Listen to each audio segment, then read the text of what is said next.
Hello and welcome to the Max MPS Radio. My name is Jan Frisse and today I'm honored to have Chris Barakat on the podcast. I'm super excited for our discussion. We will talk about you actually competing for a decade. Is it this year or next year? 2021 will be the decade, yeah. That'll be the mark. Cool, man. And I'm super happy to have you on. And for everybody who doesn't know you, who there are probably quite a few in the German community. Could you just quickly introduce yourself and what you're doing, your endeavor as a competitive bodybuilder, coach, and what your research is about? For sure. Thank you so much, man. I'm really happy to be on. It's a pleasure to meet you and get to chat. I started competing in 2011 as a teenager. I was 19 at the time in natural bodybuilding, and that totally changed my life because essentially I wanted to compete in a sport just to give myself some sort of goal, because I used to take martial arts really seriously and I used to take basketball really seriously, and then once those competitive endeavors kind of ended, I had nothing like pushing me. So one of my buddies in college said he was doing a natural bodybuilding show. I didn't know what it was, but I went to attend to support him, and I was blown away. So I was like, all right, cool, I'm gonna give myself this challenge for the following year. Long story short, I fell in love with bodybuilding, and then that changed my educational and academic kind of trajectory. So originally I was studying athletic training with the goal of getting into physical therapy for rehab purposes. And as I got more involved with the bodybuilding community, I ended up studying exercise and nutritional sciences for my master's degree here at the University of Tampa in Florida. So that totally changed everything. And then post-graduation, I started working at the university as an adjunct professor, and I continued to work there as a researcher. So I've been working there for the past 4 years, and I was a student there the year before. So yeah, bodybuilding changed everything for me. So now I coach, I still compete, and I teach and research. So it's kind of like a full-time thing. I don't get much time to unplug from exercise and nutritional science-based things, but I'm really fortunate because it is something I love. So it's pretty awesome. Yeah, I think everybody can relate who's really into that bubble, right? Yeah, absolutely. Could you just briefly touch on your research? I mean, we decided to not talk about body recomposition since you did that quite a few times, but just real quick runner-up. Yeah, for sure. So I'm really fortunate.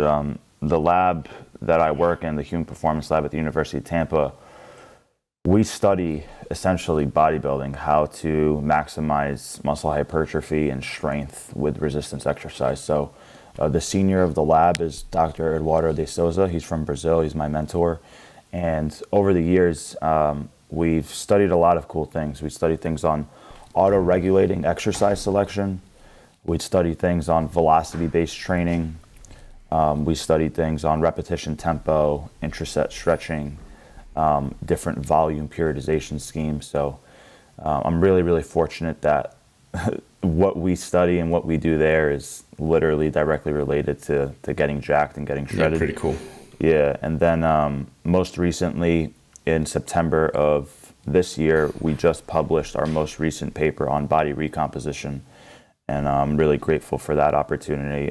Fortunately, I was the head author of that paper, and it was the first scientific paper that even discussed building muscle and losing fat simultaneously. So made a lot of noise, and it was it was a really fun process to put together, and it was really rewarding to put out there. So I think the readership really enjoyed it.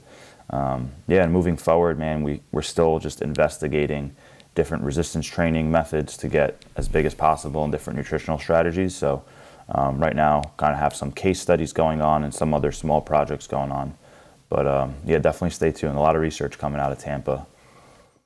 Super cool. So that case study with Terrence Ruffin is still going, right? Yeah, that's going to be like an ongoing thing because I want the data collection to be spot on. So unfortunately, the data collection for his Olympia prep got put on hold. a lot of it due to COVID and everything going on. So the cool thing is Terrence lives right here in Tampa, and he has a lot more competing to do. So hopefully we get him in again for a different contest prep from start to finish. So we'll see what happens. I kind of want to do a case study on my own prep in 2021 because I'll have all the control in the world over like what I do, right? And I know I can trust all the data that I'm providing. So I think that's going to be super cool. I definitely want to do some things differently compared to previous case studies to give everyone just a little bit of a different insight in regards to what's going on. So I'm pretty pumped about that. Cool. Yeah. We will talk about your prep next year in a bit. So before we actually dive into your upcoming plans in terms of like your competitive season, could you just briefly talk us through your last 3 seasons and how they went? Yeah, for sure. So it's been a while, man. My last season was in 2017, but I'll kind of just start all the way from the beginning. I have had 3 seasons, but I've only competed at 5 shows. So I don't have a ton of show experience per se. In 2011, it was my debut. I only did 1 show as a teenager. That was just so much fun. I was not expecting to do well. I just wanted to fit in. I wasn't expecting to win. And I was actually really nervous that I was going to embarrass myself. I was only 140 pounds at 5'7", and I literally almost called the promoter 3 or 4 days out telling him, you know, sorry, like I know I signed up and registered and paid, but I'm not going to come to the show. I was that nervous that I was going to get embarrassed because this was way before Instagram, but I started seeing some of the competitors I was competing against post photos on Facebook. And they were using like epic gym lighting, down lighting, sick pumps. And they definitely were bigger than me, but I guess I was more conditioned. So long story short, 2011, I did a novice bantamweight class, which only had maybe 3 other people in there, 4 other people, and I ended up taking first. And then I did the teen division, and there was only 2 other competitors in the teen division, so I took first out of 3. And that was just super exciting, super fun. And again, it went way above my expectations. So I honestly think because I had a little bit of success right off the bat, it really fueled me to continue putting effort into this endeavor. I think it gave me a taste of like, okay, as long as you work hard and you give it your best, A, you definitely can make improvements, and B, like you might actually be like semi-successful at this stage. So it was really motivating. I think something that also stuck with me in regards to bodybuilding was playing basketball, being in a team sport. Generally speaking, I was, not to kind of toot my own horn, but I took basketball way more seriously than a lot of my teammates did. So I spent hours and hours practicing year round, where they would just show up during the season, play for 3 to 4 months, and then just kind of fuck around the rest of the year. So that always bothered me. So the thing I loved about bodybuilding is just like, this shit's all on you, You can't point a finger that your teammate didn't do X, Y, and Z. So that definitely stuck with me. And then the turnaround was really short. I competed in 2013, so a lot of people think it was like a 2-year time period, but it was actually September of 2011 to April of 2013. So it was a really short off season. Yeah. But I went from 140 pounds on stage to 154 pounds on stage. So I put on a ton of muscle, a ton of stage weight, and that was like my newbie gains. Like that's when I finally started training properly. I finally understood that, hey, I need to be in a freaking caloric surplus to gain weight. That was always my biggest issue. So you had how many years under your belt at that point, like training? So in high school, I was weight training pretty regularly. I would say 16, 17, 18. I would say at least 3 to 4 years of lifting. Okay. But I'll be totally honest, I was not doing heavy barbell squats at all. I was not deadlifting. So my leg work was like leg press, leg extension, hamstring curl at probably lower RPEs and shitty form. You know what I'm saying? Just like just doing it to do it. And it was definitely only once a week back then. And then I was going crazy on my arms and my chest like every other kid. So it wasn't a good bodybuilding routine by any means my first 3 to 4 years. And then once I competed, I was like, okay, I better actually learn like what bodybuilding's about and how to do this a bit better. So yeah, then it all changed. And I competed in, like I said, 2013. Rather than doing the novice division, I did the open lightweight class, and I won that. And I won the junior class, which was really cool. And I lost in the overall. So that was technically battling for a WMBF pro card. And at the time, I was only 21, and I was so fixated on winning a freaking pro card, man. And looking back in hindsight, it was so stupid and so immature and so, I don't want to say unrealistic, but just like, it's so silly to put so much energy into something that, I mean, A, it requires a lot of time and patience and effort, and the fact that I wanted it with just 2 years under my belt is just, in hindsight, it was so silly at the time, you know? And yeah, man, sorry, I feel like I'm rambling, but I'll quickly wrap up 2017. And then 2017, I competed. I did a local NPC show, which was actually really fun. I wanted to compete against enhanced competitors and just get a different taste of like natural bodybuilding versus enhanced bodybuilding.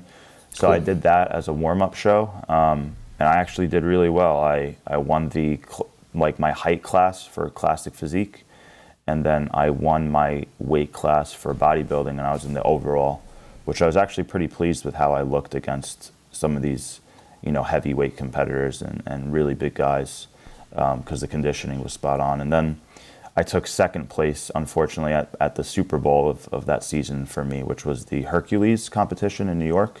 It's a show that Kai Green has done, Sean Clarita has done, plenty of big names have done it in the past. So I had my eyes set on that, took second there, absolutely rightfully so, no complaints at all there. And then 2 to 3 weeks later, I went to California to compete at that Muscle Mayhem show. That's pretty big. And I took second place there as well, against a much older gentleman from China. So really good season, really amazing experience, and it's been a long time off, so I'm looking forward to getting back to it next year. Yeah, totally. I remember that I watched your documentary from 2017 on YouTube when I was prepping last year, so that was pretty good content, even though it was 2 years old. It's pretty fun. That's super cool. Thanks for watching that, man. Which contest was it again? Like in the video? In the video, in that documentary is the INBF Hercules in New York. Okay, so I thought that. With the shittiest stage lighting in the world. Okay. Horrible stage lighting there. Yeah. Okay. Yeah, I would probably go back to that if I prep next time. It was pretty cool. Like there aren't that many like natural bodybuilding documentaries on YouTube, and that was fun. That was fun, man. Thanks, man. I appreciate it. It was a cool experience. One of my buddies here, he lives like 2 hours away in Orlando. We were doing some video work, and I was like, yo, let me fly you out to New York because I really want to capture this weekend. You know, it wasn't like documenting the prep, but it was documenting the entire weekend, like the last 2 to 3 days going into the show. I thought it was cool too. It was just, it's cool to like have that and look back on it, you know? Yeah. And I feel like if you're in prep yourself, you kind of really drawn to like contest prep content, if that makes sense. Yeah, 100%.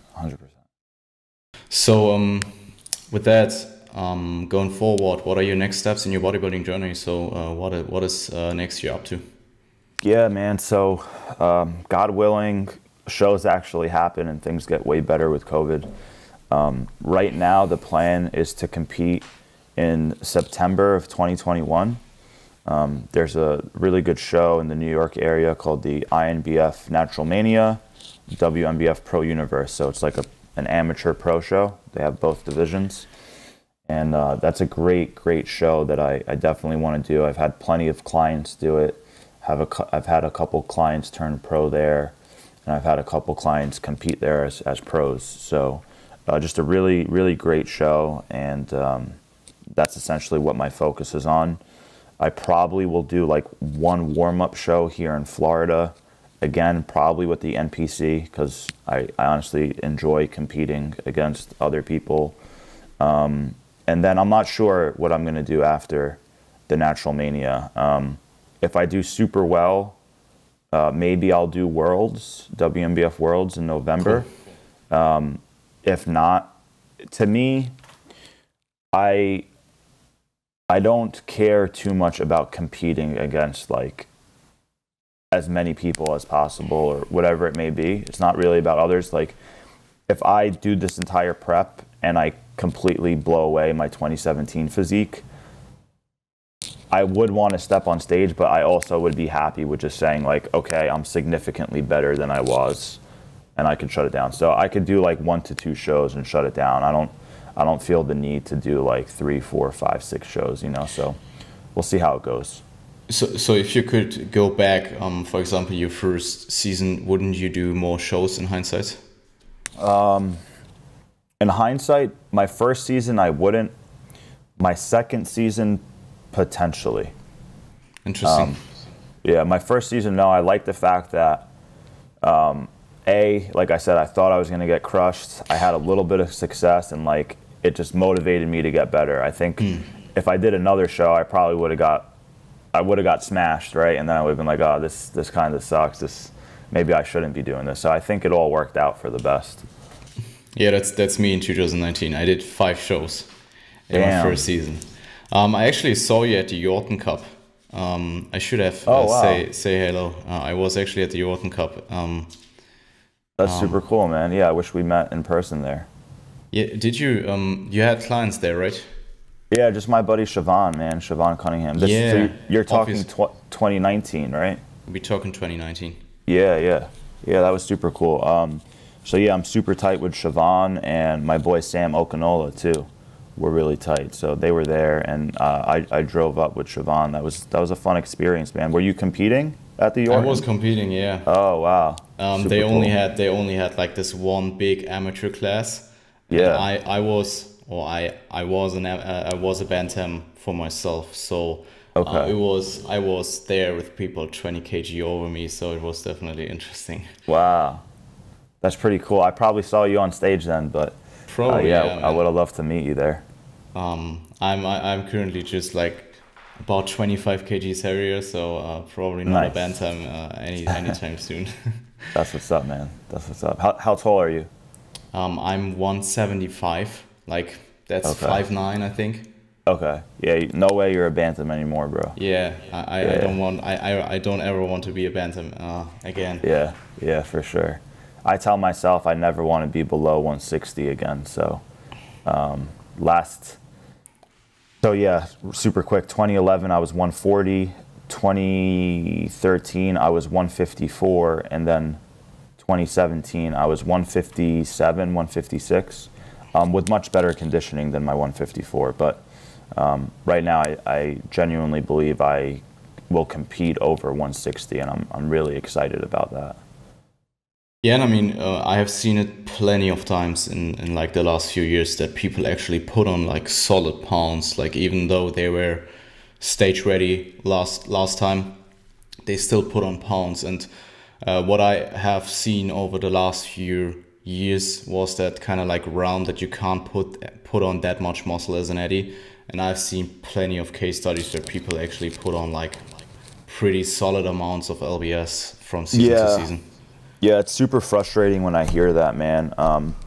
I hate people in the evidence-based space telling like clients that, hey, you're only going to put on like 1 to 2 pounds this year if you're lucky. It's like, that's so fucking demotivating. Yeah. Like even if it was true, I just don't want to have that mindset. Absolutely. I think it's very, very unproductive. And I'll put it this way: I'm not going to train balls to the wall if I think I'm going to gain a pound in the next fucking 2 years. Like that's not exciting to me, you know. So yeah, I genuinely think that I would have put on at least 4 pounds of stage weight, at least. That's the goal. So we'll see. I mean, I guess time. The only thing that will tell is time. So we'll see what happens, man. Absolutely. Yeah. And I mean, I like a good example is just like AJ. Yeah.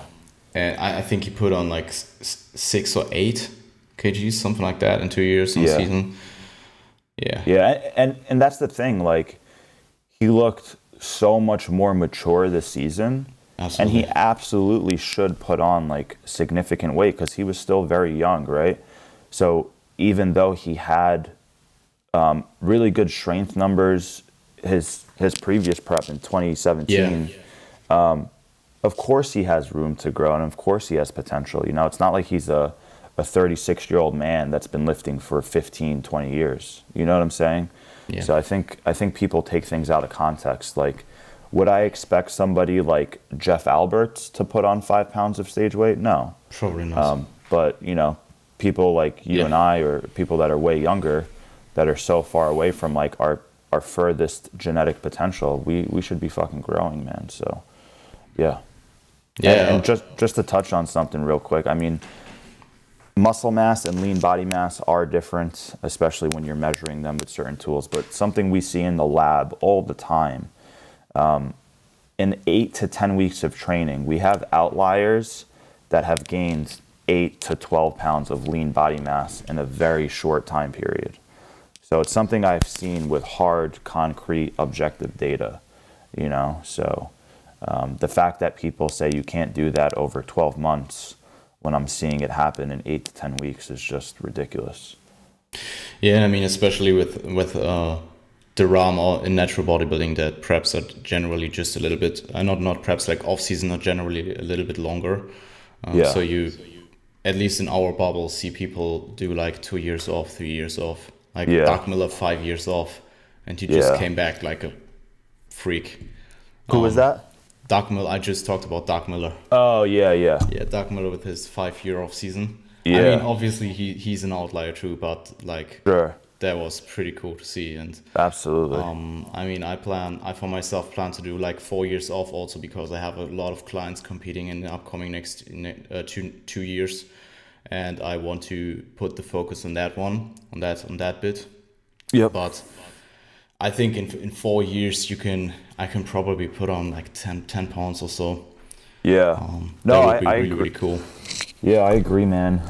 One thing I want to say, something that I honestly feel hurt me from an athletic standpoint from being a competitor was actually taking a lot of time off. This current phase from 2017 to 2021. And the reason I say that, first of all, I don't regret it, because the truth of the matter is I'm not a full-time athlete, right? I'm not a full-time competitive bodybuilder in the sense of this isn't paying my bills and supporting my family, and you know, it's not making me the man, the husband, hopefully one day the father, the brother, the son that I want to be, right? So it's not like my all or nothing. I'll be totally transparent about that. But one thing I will say, by taking such a long period of time off this go around, I feel like it hurt me as an athlete, because in the back of my mind, I kept saying, oh, the stage is so far away, the stage is so far away. So that sense of urgency in the gym wasn't always there. And again, I went through a lot of things over the past few years, personal, professional, where I wasn't trying to focus my 100% effort as the competitive athlete. But I kind of just wanted to share that with you and with the listeners, that even if you want to make tremendous amounts of progress and you feel like it's going to take you a long period of time to do that,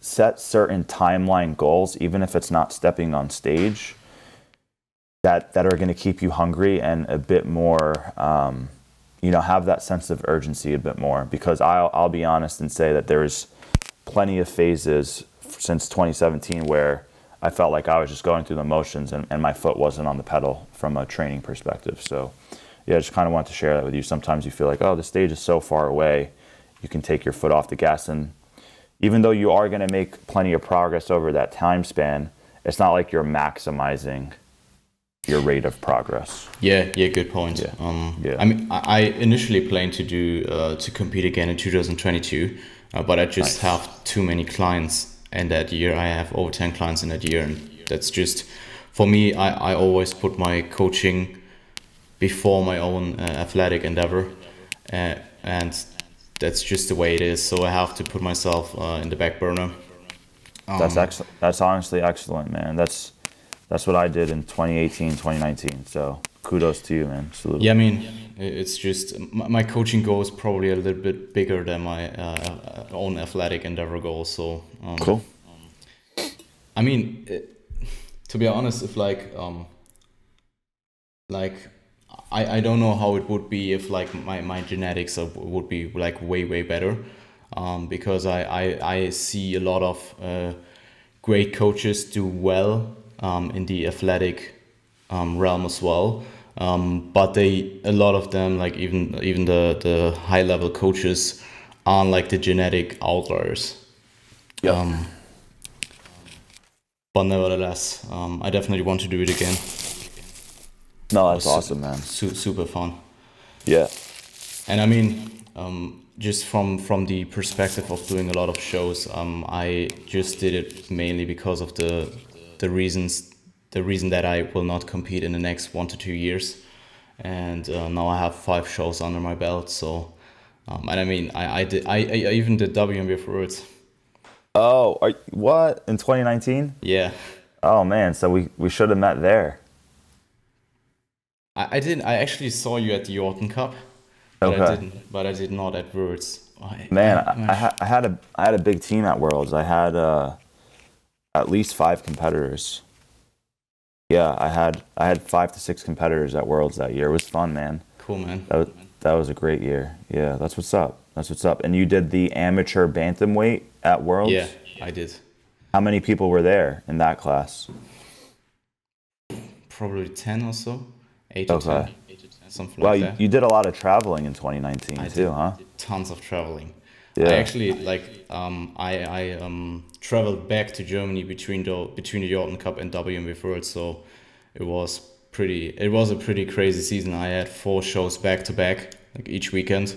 And then I had 2 weeks off, and then WMB Worlds. And to be honest, WMB Worlds, my physique was definitely faded. Like it wasn't. My best look was probably 3 weeks out from the first show. 3 weeks out from the first show. Yeah, 3 weeks out from the first show. We did Okay. we did a diet break after that, so 2 weeks out. I was basically pretty much ready. We did Yeah. a diet break, then we had 1 week back to normal training, just to get the look back and back to dieting calories, and then we actually did the first peak week. But I got sick in the first peak week. Damn. I wasn't sick for like, I don't know, 80 months or so. And then I got sick in the first peak week. So actually the second show was probably the best look.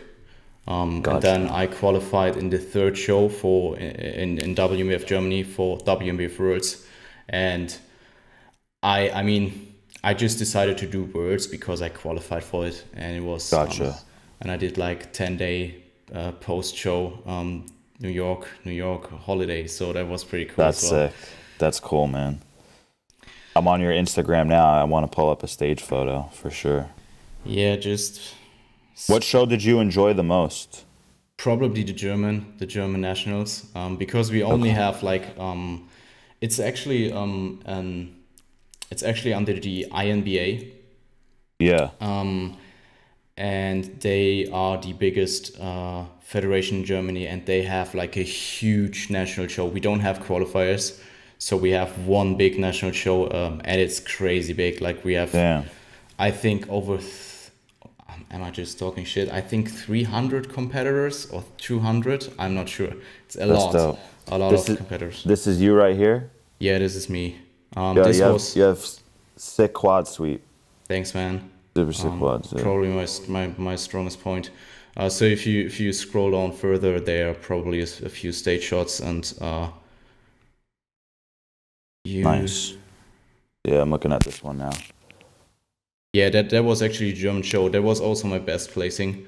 I placed third in that bantam class, and to place third as a first timer at the GmbF is actually it's actually pretty good. Nice. I mean, to be honest, the bantam class wasn't too strong in that year, so Yeah. I have to humble myself a little bit. But that was pretty cool because my whole family was there and stuff like that. All my friends, all my clients. That's sick, man. How old are you? I just got 25 this year, but I was 24 at that season. So Very, I got that first season in quite late. Um, but nevertheless, I'm happy, and it was a fantastic time. very cool, man. Keep up the good work, bro. I see you and my boy Brett. This is at Worlds. Yeah, I think this was at That's Worlds. what's up. Nice. Yeah, super nice guy. Very cool, man. Good shit. Cool. So Yeah. we just stalked my Instagram for a bit in the Yeah. podcast. Yeah, it's Cool, all man. good. So you being a decade into the sport, what would you say were your biggest takeaways and skills for other aspects in life from lessons you learned in bodybuilding? You can do anything you put your mind to. As cliche as it sounds. Bodybuilding has helped me learn how to just put your head down and get the work done, trust the process. It taught me a lot, man. So I think competitive bodybuilding made me a better student and while I was in school. I think it made me a much better researcher, makes me a better professor, better teacher, just teaches you fucking patience, you know, and consistency and perseverance and the importance of good habits and discipline, the whole nine, right? Like you can apply that to anything that you want. Nobody needs to do this on a competitive level, but there's so much to learn from doing anything at your 100% best effort. So yeah, I'm just super grateful for it. I think it's not like the main reason, but I think it's taught me a lot, and has given me a reason to have self-belief and to have a certain level of confidence, right? When you're approaching other things in life, you know, you have certain goals that you want to tackle, whether it's personal or professional. You know, set those goals, create a plan of attack the same way that you do when you kind of have a plan for your prep and you freaking execute it. And then the same way you step on stage and you bring a new physique, an improved physique to the stage. And that's kind of the end goal of that bodybuilding goal. Same thing happens with your life goals, your personal and professional goals. You set the goal, you put a plan together, you understand the importance of execution and trusting the process and sticking with it. And then you eventually reach that goal and you realize it was because of all the actions and the belief that you put into it. So I think that's the most important thing about bodybuilding. And it's interesting. I think sometimes it's been a while since I've competed, and there's a part of me that really wants to prep again because you learn more and more about yourself throughout the prep process. And it's like a very intimate kind of self-dialogue that you develop, right? Where you're going through these motions, you're constantly kind of communicating with yourself. You have all these thoughts. You have a checklist that you're going through in your mind. And there's something I miss about that because it's been so long. It's almost like I forgot what that feels like. And I want to put myself back in the trenches, so to speak, because I do know it actually helps me in other areas of my life thereafter. So it's nice, man. I don't know if I don't see myself competing like super frequently, but I think it's a really cool way to kind of look within and challenge yourself on a deeper level, and then you can apply those lessons to other areas of your life. So that's what I'm excited about. Yeah, I mean, I can totally relate. I mean, I miss it like 1 year after. And I just, Yeah. like, personally, I just miss the process itself. I mean, obviously with this year, a lot of things changed, so it may be different if like this whole COVID situation wouldn't be in. But like what you said about for myself missing the stage, but also knowing that I have to put in the work first to actually get better, and the sport actually teaching you patience is really good thing. Like if Yeah. if I just see back from like my 20th birthday to now, I'm just so much more patient, and I think it has a lot to do with bodybuilding For because sure. it's such a long-term sport. So yeah, really good points. Yeah, like I mentioned earlier, the fact that I was so fixated on a pro card at 21, Yeah. it was so stupid at the time, right? Like, that's all that's like literally all I cared about. Yeah, I want this fucking pro card. I want to turn pro. When you didn't deserve it, right? Like, you didn't earn it yet. Like, that's a long-term process. It's not Yeah. something that happens in 2 years unless you're, genetically blessed, like super Yeah. elite. So it's like, get your head out of your ass and fucking realize that some things take time. Like, you could plant a seed right now outside in the soil. You can start growing a fig tree, right? And in a couple of weeks, you're going to see that seed kind of sprout and the plant's going to be alive. But you're not going to eat that fruit until like 3, 4, 6 years later, right? So some things take a while. And yeah, some people just, all of us, we can always practice patience to a certain degree on different things in our lives. Yeah, I think so. Yeah. And also the whole like discipline and work ethic thing.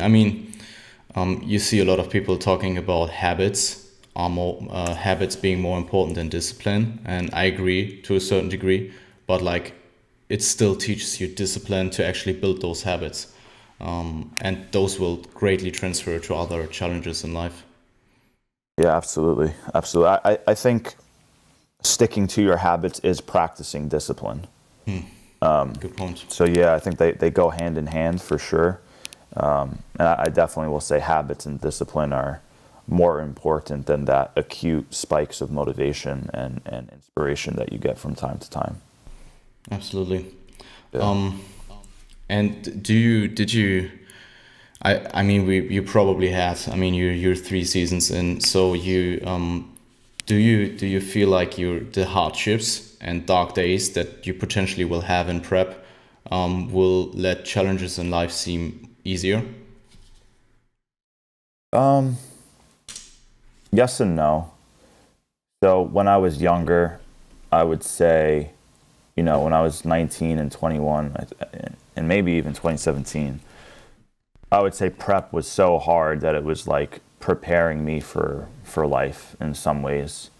Good point. But to be totally honest with you, I have gone through harder times than a contest prep. You know what I'm saying? Like, more emotionally challenging times, and just there's other things in life where some, like, a family member gets sick or something that's so important to you, you realize that can be taken away from you.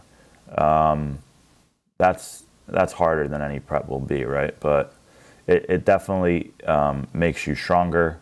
It strengthens you throughout the process. I think we all go through hard times throughout prep, and we kind of just put our head down and get it done. I guess one thing I can quickly talk on that I remember pretty closely was in 2017, the prep was going really well. My motivation was super high throughout the entire thing. And then after I took second at that New York show, I was mentally done. So I remember in the documentary, I said, the fire's been lit, but now taking second, and I still have to go to California. The fire's been lit even more, right? Like, I thought I was more motivated to improve and go to California and try to take first there, but that was so acute. That was just like in the moment. But once I got home from New York, and once that weekend was over, I did not want to continue prep and compete anymore. And the only reason I did the California show was because I already paid for it, the flight and the hotel, and everything was already booked. So I said, fuck it, let me just put my head down and get it done. But I was not enjoying those last 3 weeks. But I didn't fuck up. I stayed on the diet 100%. I got every training session done, but I will say that the training intensity probably did dip, which I'm a little bit disappointed about. But I know that, we're humans at the end of the day. We're not robots. So, we all go through shit during prep, but hopefully it just strengthens our character and our mental fortitude. Yeah, it kind of seems a bit like WMF words for me. The gas was just empty. Yeah. Nevertheless, I'm happy that I did it.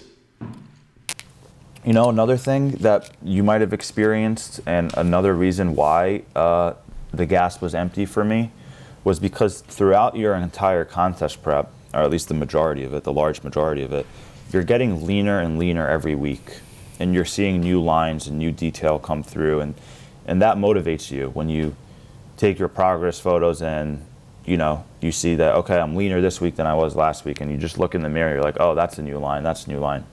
When you're maintaining stage conditioning for so long, and it becomes your norm, where you look in the mirror, you have striated glutes, and like it's no longer even exciting and impressive to you, becomes really boring. Because at that point, like, I felt like I genuinely couldn't really get better. The only way I could get better is by building a lot more muscle, and the only way I can do that is by getting the fuck out of a contest prep. So once I stopped progressing, it became a really unexciting process, right? The process is all about progressing and getting better and better. And I feel like if you truly did peak and like you've reached your best for that season, it's so hard to keep your foot on the gas when you're not getting better. Like that positive feedback and that positive reinforcement's not really there. Yeah, totally. I think I maintained my physique for 7 weeks at that point, and I think it was a 10-month prep in total, so it was pretty long as well. Yeah. Yeah, and as I said, I faded quite a bit. I think the second show was the best look. Third show was pretty good as well. Yorton Cup was kind of starting to not feel right, because obviously I also had to travel. I had the big trouble in that week, and I got back from Munich in Germany. I just got back, and I had to travel to Washington DC the day after, so it was a hell of a crazy over time. But yeah, and in hindsight, I would probably also not peak for every show, but rather probably peak for the second show and train through the first peak week. Because at the Yorton Cup, I already did like 4 weeks of like peak week training. I only had like one lower session a week, stuff like that. I usually trained lower immediately after the contest, and then we peaked again. So yeah, the physique was just fading because of the lack of like training intensity and volume. Gotcha. I think so. Interesting. Well, hey, that's good that you kind of took an outside look and said, hey, what can I do better? What went wrong? And you kind of know Absolutely. What to do next time. Yeah. I mean, probably not doing 5 shows in my first season, but it was definitely a good time. I don't regret it at all. Oh, that's cool, man. So in terms of the harsh times, I think that's just such an individual point, because like people will have, like some people will be really, really wrecked. Like even if they did like a couple of seasons, they will still have a really, really hard time in the contest prep. Maybe get into like a hormonal milieu, like a bad hormonal milieu earlier than other people. And I think it's also depending on what you go through life outside of like bodybuilding. I mean, some people will experience really bad tragedies throughout like their first 20 to 25 years of life, and some people are just lucky, quote unquote, to not have that. So I think that's a really individual point. For me at least, some bad days in prep or some dark days definitely helped me when I challenged like more outside of bodybuilding life, quote unquote. That's great, man. Yeah, so it strengthened you, kind of prepared you to a certain degree. Yeah, man. So coming to the next question, did you notice that your psychology changed from prep to prep, and how did that influence your outcomes, your enjoyment of the process, and the aftermath of prep? Yeah, 100%. So psychology has drastically changed from prep to prep, and I foresee that continuing to occur just as we kind of evolve and grow as people, as individuals. So first prep, again, I was a teenager, so I just wanted to do well and be competitive and fit in. I just wanted to look like I fit in. I had no aspirations to actually take first place, really. Like, I wasn't expecting that by any means. I just wanted to fit in, get in the best shape of my life, kind of look the parts. And then second prep, like I said, I was fixated on this pro card. It was very premature and immature.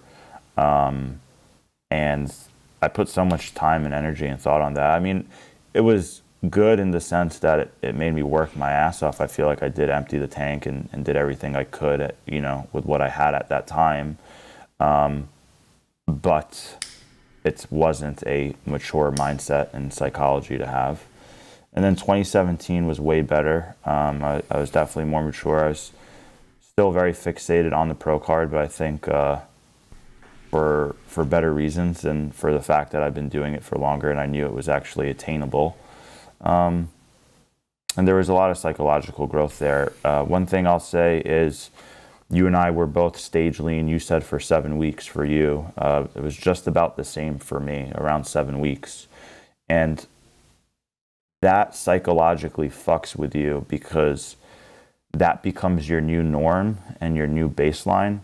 So I feel like for people like us, we actually have a shittier experience post-contest where we have the post-contest blues because we were in that super lean state for a very long period of time. So because that became our baseline and because, having shredded glutes and feathered quads was like normal to us, when we regained, at least for me, I shouldn't speak for you, when I regained body fat, it was really hard psychologically to accept that, hey, you're not going to be shredded all the time. So when I gained like 8 to 10 pounds, I did not feel good in my own body. And I posted no photos and I was just really uncomfortable in my own skin. And I think, whereas like if I did a prep, got shredded, and I was like stage lean for 1 to 2 weeks and got the hell out of there, you wouldn't develop that same psychological post-contest prep blues because you didn't live in a lean body for a very long time, right? You were kind of in and out. So I think that's important to note, especially for first-time competitors.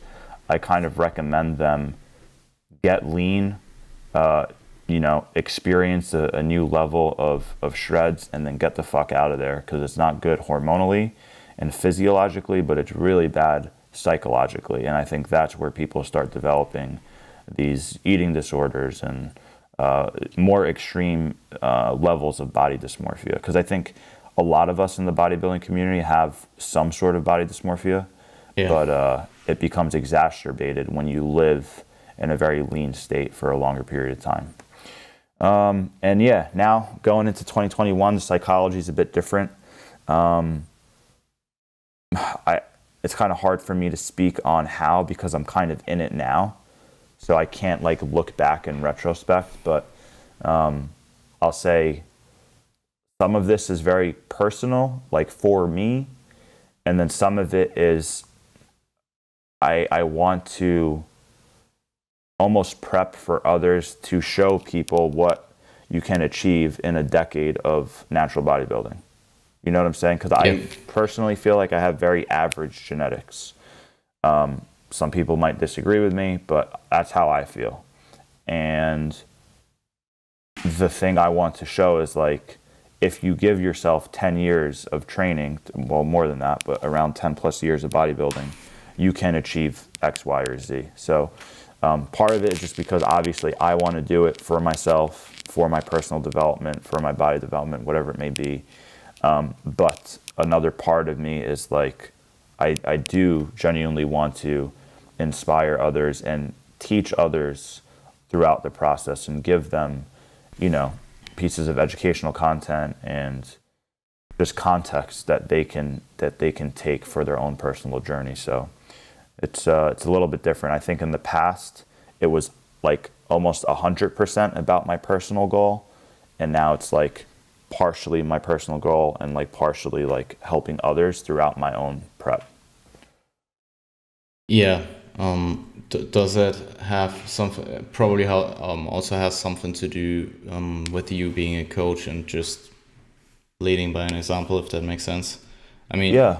For myself as a coach, I really, I mean, even if I only have like average genetics, you still want to show to people and inspire people, and that will ultimately, I have a different opinion on like role models and idolizing and stuff like that, because I don't think that's a good idea to idolize your coach, but you still are somewhat inspiring your clients and motivating your clients.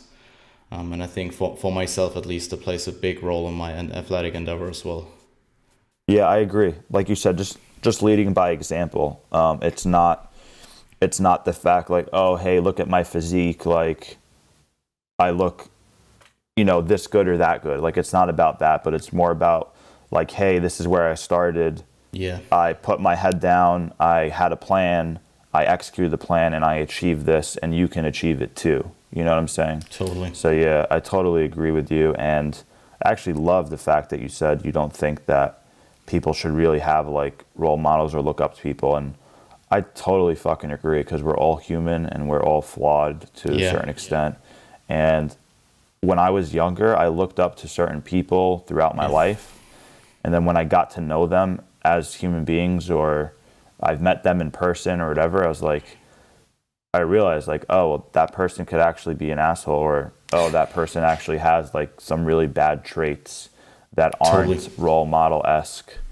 So yeah, that's fucking awesome that you said that, because I don't know, I feel like a lot of people kind of shy away from just saying shit like that, but it's 100% true. Yeah, when I was like 21, there's a lot of people I looked up to. When I was 23, there's a lot of people I looked up to, and then I got to know them, and I was like, oh, I don't want to be anything like you, to be quite honest, Yeah, the thing is, people, as you said, people are flawed. Like, nobody's perfect, and you will probably get disappointed. And I think you can get inspiration from other people. You can look up for characteristics and attributes that people have that are actually pretty good, that you can kind of adapt for yourself. But ultimately, you just don't want to copy someone. So yeah, 100%. Probably write a post about that. It's a pretty cool topic. Absolutely. Just like in hindsight, like the thing you talked about in the beginning, that at some point, if you just maintain stage condition, it will get normal to you. And I totally agree. Like in those like 7 or 8 weeks or whatever, every time I looked back a week or two, I was like, I looked better there. And then like, as I kind of felt like I was regressing in my physique, I'm like, literally like every week or two, if I just look back, I was like, I look damn good there. And at that point, I was like, there was just normal. It was just super normal. And you kind of didn't appreciate it that much as you did in the beginning when you actually got there. So I remember 3 weeks out, I was super excited. I was like, damn, I'm ready now. Let's compete. Yeah. No, that's awesome. I mean, it's important. I think once you reach your peak, it's fucking super hard to maintain, and the last thing you want to do is feel like you're taking steps backwards. One thing I'll say is, in 2017, my first show, I peaked really, really good, but I wasn't my leanest yet. I still had a little bit of body fat to lose, which was perfect, because I had like 3 weeks till my next show. But I peaked my best my first show. Then going into my next show, I was the leanest I've ever been, and I was super happy with the conditioning. But I actually didn't peak great at all for my second show, in hindsight, at all. Second show was not the Hercules, right? The Hercules, yeah. Was it? Okay. Yeah, I did not peak well at all. I was actually super, super flat. And I didn't say that in the documentary. And again, that's being in the moment and not having hindsight and looking back. But yeah, I was super flat. And then, unfortunately, going into the mayhem, my physique started to regress a little bit. So my glute lines weren't as deep. It was weird though, like my quads got leaner, but they lost a little bit of fullness. So I actually had like more feathering and separation in my quads, but my glutes got a little bit softer. My back density and my upper body density got smaller. So yeah, once I started regressing, I really fucking hated it. I was like, oh man, not only I'm not impressed with this crazy level of conditioning, which I had, like it was so normal to me, but I started noticing like small negative steps backwards, and I was like, all right, we need to get back into a normal, you know, improvement season and bring the food back up. Yeah, totally. Yeah. I mean, yeah, I can totally relate.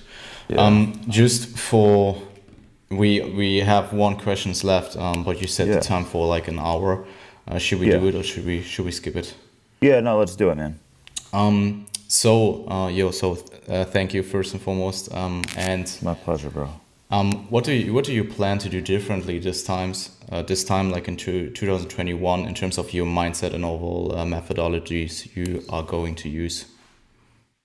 Yeah, so there's a few things that I want to do different. I believe right now I'm approximately 38 weeks out or so, give or take. So the way I'm kind of looking at it now is I have 18 weeks to improve, build muscle, and actually continue to be in a surplus to a certain degree. And I only want to diet for 20 weeks. Interesting. Yeah. So right now, my goal is to gain. I don't even want to kind of cap it, to be honest with you. So I don't want to put a number on it because I don't want to limit my progress by putting a number on it, if that makes sense. But long story short, I'm going to continue to gain for the next 18 weeks at a rate I feel like my body wants me to gain. So rather than having a plan of like, hey, I'm going to gain 6 pounds in the next X amount of weeks, it's kind of like I'm going to train my ass off and I'm going to eat in a calorie surplus, but the extent of that surplus is going to vary based on like how I feel and like biofeedback and a whole bunch of things. So I'm going to kind of let the progress come to me with the weight gain. I'm not going to like just force feed myself to quote unquote gain weight, because what I noticed happens when I have done that in the past, I just gain exponentially more fat than I do muscle, and then I have to diet for longer. So I'm not expecting the surplus to be massive, but I'm expecting to gain, I would say, up to 7 pounds in the next 18 weeks or so. And then, do you eat intuitively right now, or do you track macros? Right now I'm eating pretty intuitively, but I got to start dialing in the tracking, so I have a much better idea of what my true dieting start point's going to be, so I don't really waste 1 to 2 weeks of cutting by trying to find where exactly my calories need to be. So I'm going to start dialing in stuff from a macronutrient and calorie perspective basically now. But yeah, plan is like, okay, gain for the next 18 weeks or so, and then cut for 20. And I actually have these notepads right here of me kind of planning out my 20-week cut and potential body weight changes, and like rate of loss for my fat loss goal. But something I didn't do in the past, in 2017, I took no diet breaks per se. I would take like 2 back-to-back refeeds from time to time. A lot of times I would only take 1 refeed day, and then maybe I took like 3 consecutive refeeds like once or twice the entire prep. But the way I have it mapped out right now is... Did you deload in that prep? Not pre-planned deloads. It would be like, hey, I have not like a vacation, but I have a trip. So while I'm on this 4-day trip, I'm going to train at a lower intensity and deload for those 3 training sessions while I'm away. And you dieted through them, right? For the most part, yeah. Okay. Yeah. So right now I have a 20-week cut planned where I plan on doing 2 7-week diet breaks. 7-day diet breaks, 1 week diet breaks, kind of, 1/3 into the prep and then 2/3 into the prep. So that's my current plan right now, which I'm pretty excited about. I'm trying to plan my rate of loss where like the first 6 to 7 weeks are a bit more aggressive, where I'm losing around 1% of my body weight per week. And then I have weeks 8 through 14 losing approximately 0.75 pounds of my body weight. And then the last weeks 16 through 20, I'm only losing 0.5% of my body weight. So the rate of loss will slow down. And that's kind of where my head's at in terms of those X's and O's. And then something I want to definitely do this prep that I didn't last time is be absolutely married to a couple of movements that are going to stay in the entire 20 weeks. So one thing that has happened with me in the past, I would start off with a decent amount of barbell work. And then as I got leaner and leaner, I would switch over to machines. And I wasn't able to really monitor the changes in my strength. And because you can't compare your barbell back squat to your machine hack squat, right? From the numbers perspective. So I want to pick a few movements that I'm going to say, I'm smashing them now in my gaining phase, and I want to keep some real key staple movements in all the way throughout my prep, knowing that these exercises are going to be fine even when I'm shredded. So that's something I didn't do in the past. I varied exercise selection way too much, where I wasn't able to. Say that again. At what point usually? Throughout the prep. Okay. So like last time, I started with the same training as my off-season improvement season, where there was a lot of barbell work. But as I got leaner and leaner, and they were overly fatiguing, systemically fatiguing exercises that were just smashing me while I was in the deficit. And I said, fuck, I can no longer really do these at a high intensity. And the stimulus to fatigue ratio was so far off at that point that I said, hey, now I need to switch to machines. I wasn't able to say okay, I used to do 315 pounds here, but now I'm only doing 190 pounds on the machines. Where's the correlation? So I want to make sure that there are certain exercises that just stay in the entire damn prep. So I could really keep those logbook numbers in my head as a way to, hey, you need to get stronger throughout the first parts of prep, and then you really need to do your best to maintain your strength. Are those exercises going to be heavily barbell based? Absolutely not. Okay. Not anymore. Okay. Yeah. Okay. I think the only barbell movement that I'll probably keep in just because I fucking love it is the deadlift. And I'll probably only do it once a week because it fucking kills me. From the floor or like an audio? From the floor. Oh damn. Yeah. I just enjoy it. I know, I actually know it's not the smartest move, so to speak, from a scientific standpoint, what may be optimal. I probably would say it's not optimal because I actually think it's a relatively shitty exercise for hypertrophy. But I just fucking enjoy it, and there's an importance to enjoy your training too. So I'll probably just keep in the deadlift. I won't be doing any barbell back squats. I don't do any flat barbell bench press either. So I do a lot of dumbbell pressing and a lot of machine pressing. So yeah, way more machines this go around, and then some staple free weight exercises will stay in there for sure, basic stuff like a dumbbell preacher curl. I might do that the entire prep. Even a free weight skull crusher, I might do that the entire prep. And obviously dumbbell lateral raises and all that shit's gonna stay in, right? But yeah. Yeah, let's see how that deadlift goes. Yeah, thanks, man. I remember I deadlifted, I think, for a year in my off season before my prep, and then I actually took the deadlift into the prep, and I think I did I did the first 2 mesocycles with the deadlift, and it just smashed me so much, and then I switched to an RDL, and I actually took the RDL till the end. So, nice. But even an RDL, which systemically is definitely not the same as a conventional deadlift, at least for me, it smashed me at the end. Like an RDL, I had anxiety, man. Yeah, that was crazy. That's awesome, man.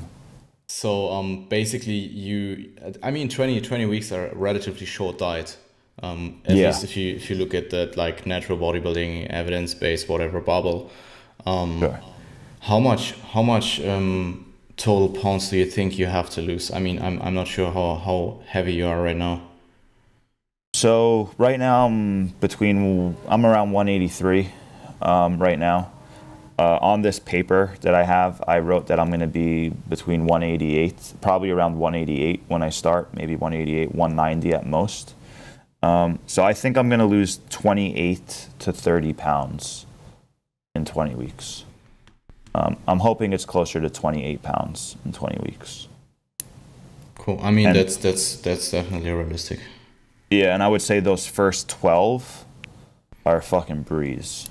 Yeah, you know, totally. So the first 12 are easy as fuck. So that leaves me at 16 pounds to take nice, slow, and steady.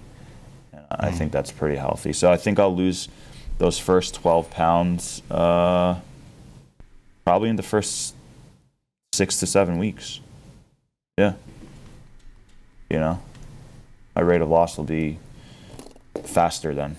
So I think that makes sense. I mean, that's pretty much like I did my prep in 2019. I think I lost 35 pounds, but I took it way longer, and I actually proactively diet break with a deload. So I think I did a deload every fifth week, and then I also did a diet break. So I think I did 6 or 7 diet breaks throughout the whole time. Gotcha. Yeah, this is going to be way different for me because last prep, I only lost 16 pounds. I went from 172 to 156. So yeah, I only lost, right? That's 16 pounds. Did you feel healthy at that 170, like the starting point? Yeah. Yeah, I felt very healthy. But that's the thing. I dieted too slow and I started too slow. So I was in a deficit. It took me 20 weeks to lose 16 pounds, and then I maintained it for another 6 to 7 weeks. So the rate of loss was just too slow, man. It was unnecessarily slow. So I'm going to try something a little bit different. Yeah. I think a lot of us in the evidence-based space, don't get me wrong, we've improved. You know, it's great that we're not doing, hey, let's lose 40 pounds in 12 weeks. You know what I'm saying? Yeah. Like a lot of people used to try to do, hey, let's do an 8-week prep. Like, no, what the fuck are you talking about? But I think we've gone a little bit way too far on the other end of the spectrum where it's like, yeah, I'm dieting for 40 weeks. It's like, dude, you're gonna feel like shit, like psychologically and physiologically. Yeah, like the fucking grind, dude. So I'm gonna try to make it a tad shorter and be a little bit more aggressive because you're gonna suffer anyway, right? I mean, at least in the beginning you do that. You slow down as soon as you kind of get leaner and leaner. Exactly. Yeah. Exactly, man. So I just want to get this shit fucking kind of over with too. I don't want to prep for 30 weeks. I want to prep for 20. Yeah. Especially if I do, 2 shows or 3 shows, then this fucking prep becomes longer and longer anyway. Yeah. So that's just 20 weeks until my first show, and that's another reason why I'll be cool if I do 1 or 2 shows and say fuck it, I'm done. So we'll see what happens. Yeah, super sound approach. I mean, I started with 1.25% of rate of loss approximately, and then slowed it down to 0.5 at some point. Nice. Over like all those weeks. But I started in February and ended in December, so it was quite long. Fuck. Yeah, that's crazy long. Yeah, mid-November. It was mid-November. Oh man. Cool. So was a pleasure, man. Super fun. Likewise. So yeah. I just want to say thanks for having me on and asking me personal, competitive, athletic stuff, because every podcast I go on, it's always about my research and the stuff we're doing in the lab and different science and nutrition-based X's and O's, which I fucking love. But this was a really nice change of pace, so I appreciate it. Gotcha. If you want to, you can plug anything you want to. So your social media, your coaching, your research products Awesome. You potentially have. Cool. So, you guys can find like all my educational content primarily on schoolofgains.com, and Gains is spelled with a Z. And on there you'll find free articles, free videos. And for those of you guys that are in quarantine and lockdown right now, there's a free at-home / limited equipment workout template that you can download for free. And then there's also my paid programs, so my training programs and my nutrition ebook. I do have an awesome nutrition ebook that me and Jeff Nippard collaborated on. So that's the ultimate guide to body recomp. And then for everybody listening, I'm going to make a discount code. So you can use Max MPS for this podcast. Cool, man. Yeah. So you guys can save 20% off any of the programs there. And then, I'm most active on Instagram. So that's just my full name at Christopher.Barakat. And my original brand is Competitive Breed. That's like my coaching business for my clients. But Competitive Breed and School of Gains kind of merged together. So you can check out competitivebreed.com. You can check out schoolofgains.com. And that's basically everything. Yeah, man, I appreciate it. And you'll also see my research stuff on schoolofgains.com. You can check out what we're working on and what I've previously done. Yeah, and I will make sure to just link everything in the description. Awesome, man. I appreciate it. Cool, man. So that was a pleasure. Thank you so much. I see you in a bit, and I wish you a good day. Bye-bye. Thank you. You too. Take care.